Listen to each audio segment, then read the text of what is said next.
Let's continue with our discussion on input tax credit. Just assume ಮಾಡ್ಕೊಳ್ಳಿ, ನಾನೊಬ್ಬ manufacturer. So ನಾನು ಗೂಡ್ಸನ್ನು manufacture ಮಾಡ್ತೇನೆ. ಸೊ ಗೂಡ್ಸನ್ನು ಮ್ಯಾನುಫ್ಯಾಕ್ಚರ್ ಮಾಡಲಿಕ್ಕೆ ನನಗೆ ಕೆಲವೊಂದು ಇನ್ಪುಟ್ಸ್ಗಳು ಬೇಕು. I mean need some raw material, right? Raw material ನನ್ನ ಹತ್ರ ಇಲ್ಲದಿದ್ದಾಗ, so I have to rely on somebody. So I will have my supplier who will be supplying raw materials regularly.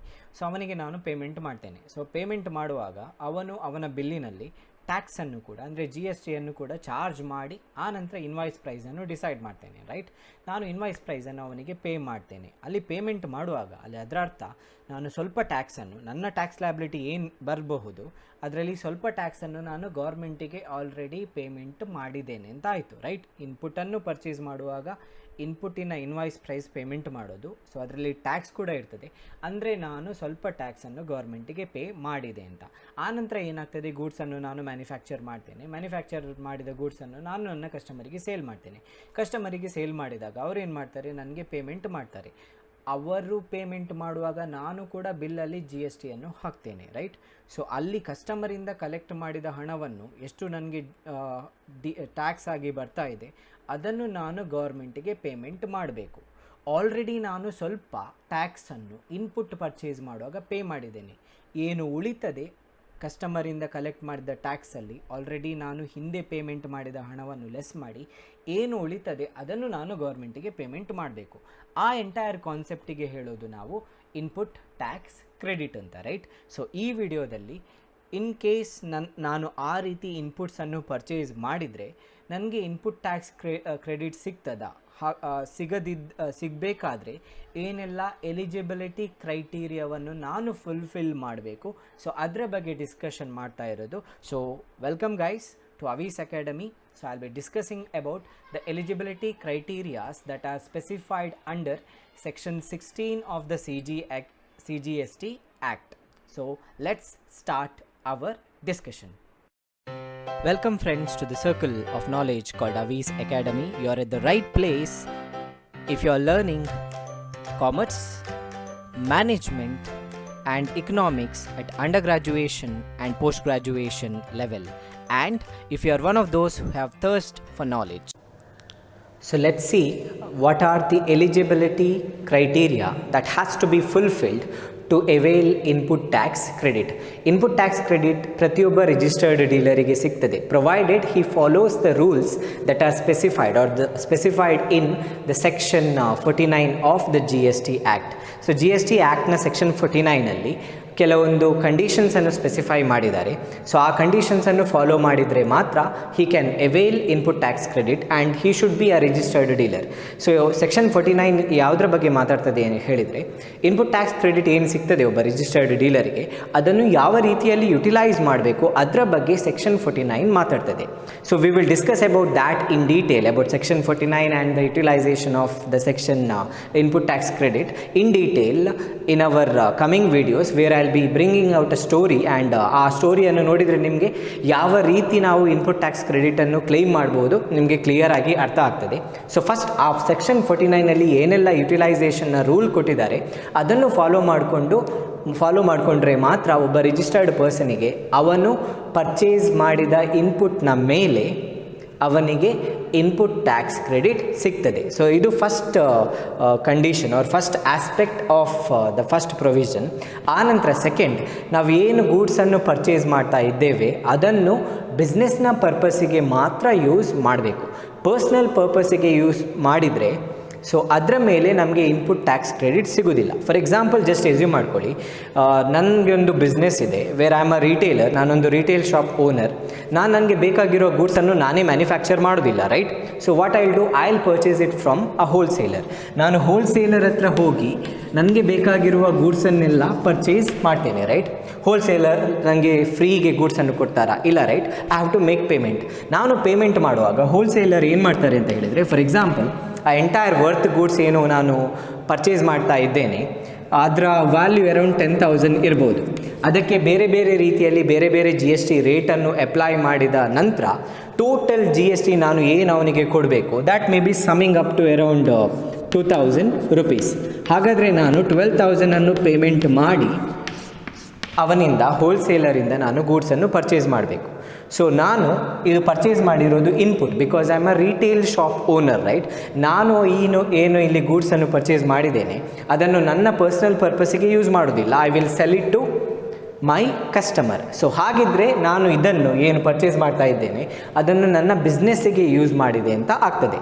In that case I can claim input tax credit on this amount. 2000ನ ಮೇಲೆ ನನಗೆ input tax credit ಸಿಗ್ತದೆ. Just assume ಮಾಡ್ಕೊಳ್ಳಿ, ನಾನು ಏನು goods purchase ಮಾಡಿದ್ದೇನೆ ಅದರಲ್ಲಿ ಕೆಲವೊಂದು ಡೈಲಿ ಯೂಸ್ ಮಾಡುವಂತಹ ಪ್ರಾಡಕ್ಟ್ಸ್ ಇದೆ. ಜಸ್ಟ್ ಎಸ್ಯೂಮ್ ಮಾಡ್ಕೊಳ್ಳಿ, ಅಲ್ಲಿ ಟೂತ್ ಪೇಸ್ಟ್ ಇದೆ ಅಂತ. ನಾನು ಏನು ಮಾಡ್ತೇನೆ, ನನಗೆ ಕೂಡ ಟೂತ್ ಪೇಸ್ಟ್ ಬೇಕು, right. I have to brush my teeth.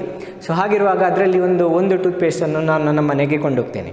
So ಆ ಟೂತ್ ಪೇಸ್ಟಿನ ಮೇಲೆ, ಫಾರ್ ಎಕ್ಸಾಂಪಲ್, ಆ ಟೂತ್ ಪೇಸ್ಟಿನ price if it is around 80 rupees, ಅದರ ಮೇಲೆ ಅದಕ್ಕೆ tax if it is 5% tax is applicable, ಆ ರೀತಿ ನಾನು ಟ್ರೀಟ್ ಮಾಡಿದರೆ ಅರೌಂಡ್ 4 rupees ನಾನು ಟ್ಯಾಕ್ಸನ್ನು GST ಕೊಡಬೇಕಾಗ್ತದೆ, ರೈಟ್.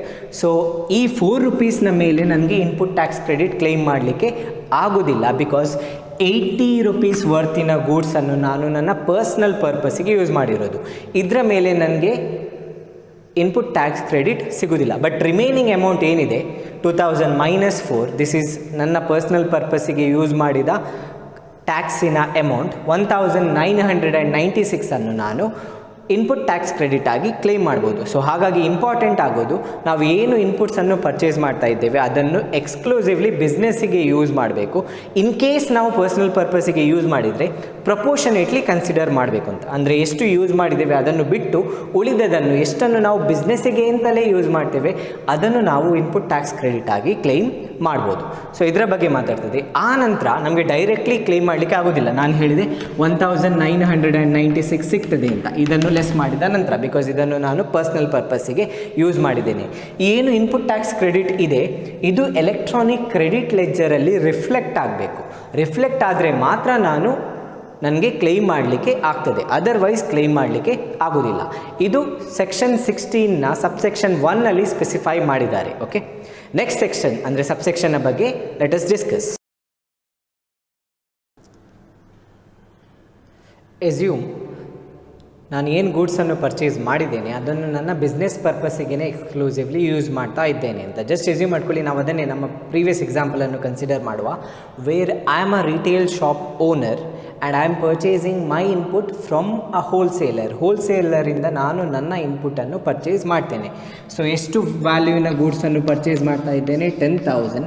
ಅದರ ಮೇಲೆ 2000 rupees GST ಅವನು ಚಾರ್ಜ್ ಮಾಡ್ತಾನೆ. ಟೋಟಲಿ ನಾನು 12,000 ಯೂಸ್ ಮಾಡ್ತೇನೆ ಅಂತ, ರೈಟ್, ಪೇಮೆಂಟ್ ಮಾಡ್ತೇನೆ ಅಂತ ಹೇಳಿದ್ದೆ.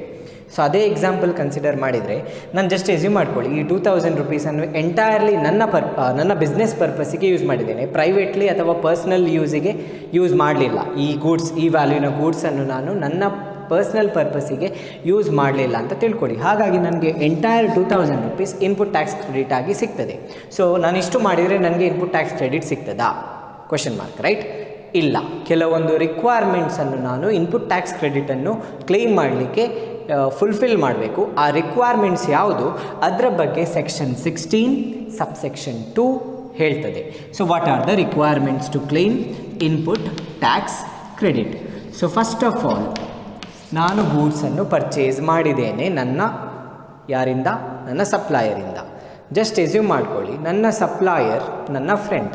ಸೊ ಅವನ ಹತ್ರ ನನಗೆ ಗೊತ್ತಿದೆ ಇನ್ಪುಟ್ ಟ್ಯಾಕ್ಸ್ ಕ್ರೆಡಿಟ್ ಯಾವಾಗ ಸಿಗ್ತದೆ.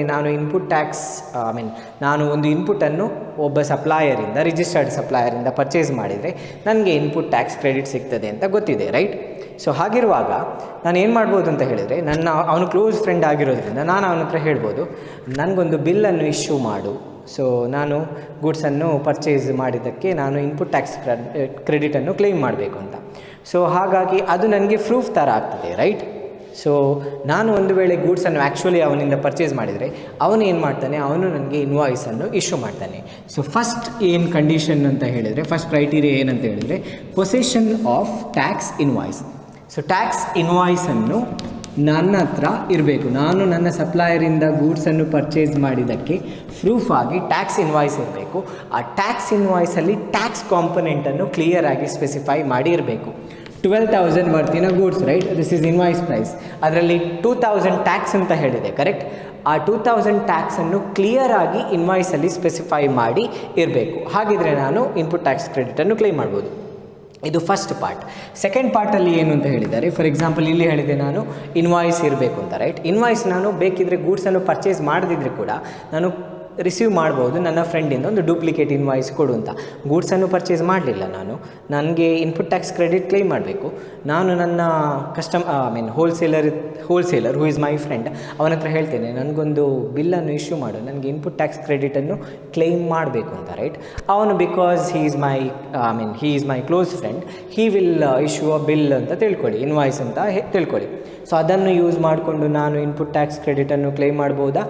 ಇಲ್ಲ.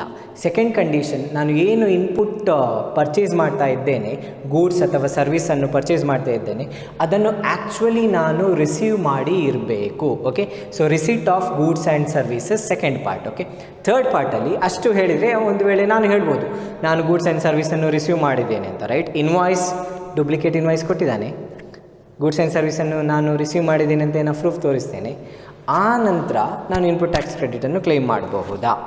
ಇಲ್ಲ. There is one more requirement that have to fulfil. ಅದೇನು ಅಂತ ಹೇಳಿದರೆ, ನನ್ನ ಸಪ್ಲೈಯರ್ ಯಾರಿದ್ದಾರೆ, ನನ್ನ ಫ್ರೆಂಡ್, ಅವನು ನನ್ನಿಂದ ಟ್ಯಾಕ್ಸನ್ನು ಕಲೆಕ್ಟ್ ಮಾಡಿದ್ದಾನೆ, ರೈಟ್? ನಾನು ಇನ್ವಾಯ್ಸಲ್ಲಿ ತೋರಿಸಿದ್ದೇನೆ 2,000 ರುಪೀಸ್ ಟ್ಯಾಕ್ಸ್ ಅಂತ.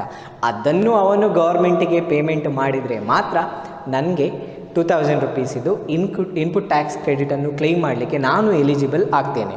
ಸೊ ಅವನು ಪೇಮೆಂಟ್ ಮಾಡಿದ ಹಣ ಅವನ ಎಲೆಕ್ಟ್ರಾನಿಕ್ ಕ್ಯಾಶ್ ಲೆಜ್ಜರಲ್ಲಿ ಬರ್ತದೆ. ಎಷ್ಟು ಟ್ಯಾಕ್ಸನ್ನು ಅವನು ಗೌರ್ಮೆಂಟಿಗೆ ಪೇ ಮಾಡ್ತಾನೆ ಅದು ಅವನ ಎಲೆಕ್ಟ್ರಾನಿಕ್ ಕ್ಯಾಶ್ ಲೆಜ್ಜರಲ್ಲಿ ರಿಫ್ಲೆಕ್ಟ್ ಆಗ್ತದೆ. ಅದಾದಮೇಲೆ ಅದು ನನ್ನ ಎಷ್ಟು ಟ್ಯಾಕ್ಸ್ ಪೋರ್ಷನ್ ಇದೆ, ನಾನು ಕಟ್ಟಿದ ಟ್ಯಾಕ್ಸ್ ಪೋರ್ಷನ್, ಅದು ನನ್ನ ಎಲೆಕ್ಟ್ರಾನಿಕ್ ಕ್ರೆಡಿಟ್ ಲೆಜ್ಜರಿಗೆ ಕ್ರೆಡಿಟ್ ಆಗ್ತದೆ. ಸೊ ಅದು ಎಲೆಕ್ಟ್ರಾನಿಕ್ ಕ್ರೆಡಿಟ್ ಲೆಜ್ಜರಿಗೆ ಕ್ರೆಡಿಟ್ ಆಗಬೇಕಾದ್ರೆ ನನ್ನ ಸಪ್ಲೈಯರ್ ಯಾರಿದ್ದಾನೆ ಅವನು ಟ್ಯಾಕ್ಸನ್ನು ಗೌರ್ಮೆಂಟಿಗೆ ಪೇಮೆಂಟ್ ಮಾಡಬೇಕು. ಓಕೆ, ಅವನು ಟ್ಯಾಕ್ಸನ್ನು ಗೌರ್ಮೆಂಟಿಗೆ ಪೇಮೆಂಟ್ ಮಾಡಬೇಕು. ಅದಾದ ನಂತರ ನೆಕ್ಸ್ಟ್ ನಾನು ರೆಗ್ಯುಲರ್ ಆಗಿ ನನ್ನ ರಿಟರ್ನ್ಸ್ ರಿಕ್ವೈರ್ಮೆಂಟ್ ಏನಿದೆ, ಫೈಲ್ ಮಾಡುವಂತಹ ರಿಕ್ವೈರ್ಮೆಂಟ್ಸ್ ಏನಿದೆ, ಅದನ್ನು ನಾನು ರೆಗ್ಯುಲರ್ ಆಗಿ ಫೈಲ್ ಮಾಡಬೇಕು. ಸೊ ಇನ್ ಕೇಸ್ ನಾನು ಮಂತ್ಲಿ ರಿಕ್ವೈರ್ಮೆಂಟನ್ನು ಪೇಮೆಂಟ್ ಮಾಡೋದಾದರೆ, ಫಾರ್ ಎಕ್ಸಾಂಪಲ್ ಜೂನಿನ GSTಯನ್ನು ನಾನು ಆ ಜೂನ್ ಮಂತಿನ GSTಯನ್ನು ಫೈಲ್ ಮಾಡಲಿಕ್ಕೆ ನನಗೆ 20th ಜುಲೈನವರೆಗೆ ಟೈಮ್ ಇರ್ತದೆ. ಅದರ ಒಳಗಡೆ ನಾನು ರಿಟರ್ನ್ಸನ್ನು ರೆಗ್ಯುಲರ್ ಆಗಿ ಫೈಲ್ ಮಾಡ್ತಾ ಇದ್ದರೆ ನಾನು ಇನ್ಪುಟ್ ಟ್ಯಾಕ್ಸ್ ಕ್ರೆಡಿಟನ್ನು ಕ್ಲೈಮ್ ಮಾಡ್ಬೋದು. ರಿಟರ್ನ್ಸನ್ನು ಫೈಲ್ ಮಾಡೋದು ಅಂತ ಹೇಳಿದರೆ ನಾನು ಏನು ಗೂಡ್ಸನ್ನು ನನ್ನ ಕಸ್ಟಮರಿಗೆ ಸೇಲ್ ಮಾಡಿದ್ದೇನೆ, ರೈಟ್? ಸೊ ಅದರ ಇನ್ವಾಯ್ಸಿನ ಇನ್ಫಾರ್ಮೇಷನನ್ನು ಕೂಡ ಕೊಡಬೇಕಾಗ್ತದೆ. ಸೊ ಹಾಗಾಗಿ ಗೌರ್ಮೆಂಟ್ಗೆ ಕ್ಲಿಯರ್ ಆಗಿ ಗೊತ್ತಾಗ್ತದೆ ಇಷ್ಟು ವ್ಯಾಲ್ಯೂನ ಗೂಡ್ಸನ್ನು ನಾನು ಇನ್ಪುಟ್ ಆಗಿ ಪರ್ಚೇಸ್ ಮಾಡಿದ್ದೇನೆ, ಇಷ್ಟು ವ್ಯಾಲ್ಯೂನ ಗೂಡ್ಸನ್ನು ನನ್ನ ಕಸ್ಟಮರಿಗೆ ಸೇಲ್ ಮಾಡಿದ್ದೇನೆ, ಅದರಲ್ಲಿ ಇಷ್ಟು ರುಪೀಸ್ ಇನ್ಪುಟ್ ಟ್ಯಾಕ್ಸನ್ನು ನಾನು ನನ್ನ ಕಸ್ಟಮರಿಂದ ಕಲೆಕ್ಟ್ ಮಾಡಿದ್ದೇನೆ, ಅದು ನನ್ನ ಟ್ಯಾಕ್ಸ್ ಲಯಬಿಲಿಟಿ. ಆದರೆ ನಾನು ಆಲ್ರೆಡಿ ಟ್ಯಾಕ್ಸನ್ನು ನನ್ನ ಹೋಲ್ಸೇಲರಿಗೆ ಸಪ್ಲೈಯರಿಗೆ ಪೇ ಮಾಡಿದ್ದೇನೆ, ಅದರಲ್ಲಿ ಡಿಫ್ರೆನ್ಸ್ ಮಾಡಿದ ನಂತರ ನನಗೆ ಇನ್ಪುಟ್ ಟ್ಯಾಕ್ಸ್ ಕ್ರೆಡಿಟನ್ನು ಕ್ಲೈಮ್ ಮಾಡ್ಬೋದು ಅಂತ. ಸೊ ಅದು ನಮಗೆ ಇನ್ಫಾರ್ಮೇಷನ್ ಬೇಕು ಅಂತ ಇದ್ದರೆ, ಗೌರ್ಮೆಂಟಿಗೆ ಬೇಕು ಅಂತಿದ್ದರೆ ನಾನು ರೆಗ್ಯುಲರ್ ಆಗಿ ರಿಟರ್ನನ್ನು ಫೈಲ್ ಮಾಡಬೇಕು. If I furnish the return then I am eligible to claim input tax credit. Okay, ಇದು ಸೆಕ್ಷನ್ 16 ಸಬ್ಸೆಕ್ಷನ್ 2 ಮಾತಾಡ್ತದೆ. ಓಕೆ, ಸೆಕ್ಷನ್ 16 ಸಬ್ಸೆಕ್ಷನ್ 2 ಅಲ್ಲಿ requirement to claim input tax ಕ್ರೆಡಿಟ್ನ ಬಗ್ಗೆ ಸ್ಪೆಸಿಫೈ ಮಾಡಿದೆ. We have discussed about 2 subsection of the section 16 of the CGST Act.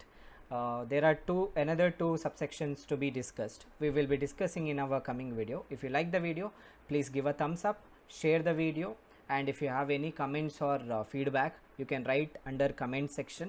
And if you have not subscribed to the channel yet, please subscribe and press bell icon for the future updates. Thank you.